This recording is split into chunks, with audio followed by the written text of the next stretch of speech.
Corse saltate, studenti e lavoratori lasciati a piedi. Un caos all'inizio dell'anno scolastico a Padova, con la provincia impegnata a fare pressione sull'azienda Bus Italia, che venerdì scorso ha nominato Gino Colella amministratore delegato di Bus Italia Veneto.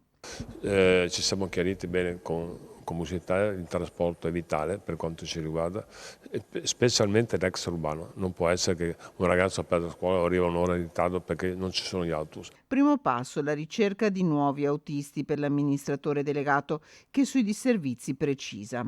Il punto più estremo è stato di 33 corse saltate, quindi dello 0,7%, quindi ritengo che comunque siano fisiologiche in ogni caso, però nell'extraurbano non dovrebbero esserci più problemi o criticità. Faremo 20 assunzioni entro la fine dell'anno al netto delle uscite.